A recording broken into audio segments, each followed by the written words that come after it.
Hey, FitLovers. Hey, FitLovers. Welcome back. I'm Ramsey. And I am Mena. And today we're talking about something that has been playing out in a lot of marriages out there. Yep. One person is suffering and the other person is knowingly or unknowingly draining the relationship. You've heard the phrase, happy wife, happy life. But what happens when that leaves the husband miserable? Now, let's be clear. That's not our story. I'm not one to throw tantrums or avoid accountability. Nope. If something's off, I check myself before I blame him. Facts. She's solid.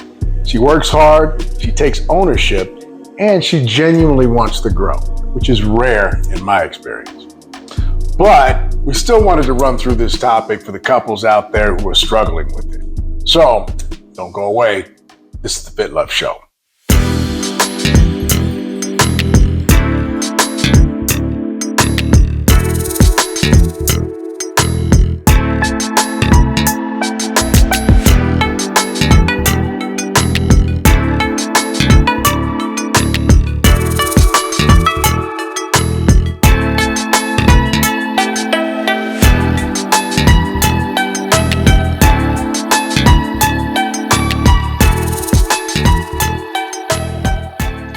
Okay, FitLovers, before we begin, we'd like to ask you to please click that subscribe button and don't forget to turn your notifications on so you'll be notified when new episodes are released. Yep. Okay, babe. Let's get it cracking.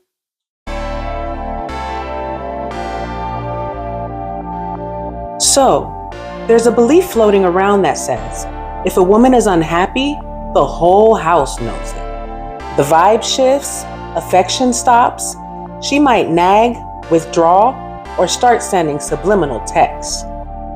But if a man's unhappy, he'll keep going, keep working, keep paying bills, showing up and doing what's expected, even if he's emotionally exhausted. The claim is men will endure suffering to keep the peace, while women, when they suffer, often disturb the peace. We admit it's a bold take, but both men and women say it's true.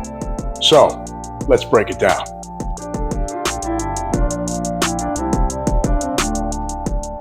Okay, so I do agree with some of that. Men will often suppress their own needs just to keep the peace, even if it's hurting them. And women often process emotion more outwardly, which can sometimes feel overwhelming or misunderstood in a relationship. But that's not necessarily a flaw. I think most women haven't been shown how to channel it in a way that brings clarity instead of confusion. And that's what makes you different, babe. She takes responsibility. If something's off, she doesn't just react, she reflects. But don't get it twisted. I've had my moments, but I want peace in the home.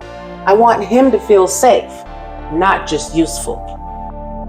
And that right there is the key. Most men don't need fireworks.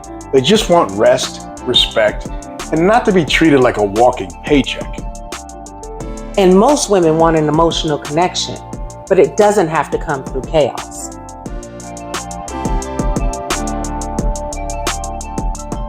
Okay, so let's stop pretending that one person's happiness is the glue holding a marriage together, because real love works both ways.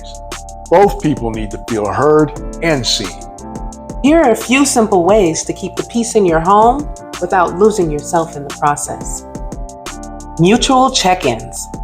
Ask each other, hey, are we vibing well with each other? That one question can prevent years of resentment. Don't just push through, speak up. Men, you weren't built to suffer in silence. You're allowed to admit you're tired. And women, he's allowed to feel things too, not just fix things. Build a marriage where peace is shared. It's not happy wife, happy life. It's happy spouse, happy house. Healthy love is two people meeting each other's needs, not one person walking on eggshells. Because if one person is always giving but never getting, they may not necessarily speak up, but they may just start pulling away. And neither of you want that. Okay, FitLovers, that was our show for today. We thank you for joining us. Thank you. If this one hit home or challenged something in you, please like and subscribe and share this video. And don't forget to turn your notifications on so you'll be notified when new episodes are released. Yep. Thanks again, FitLovers. Thank you. We'll see you next time. Peace.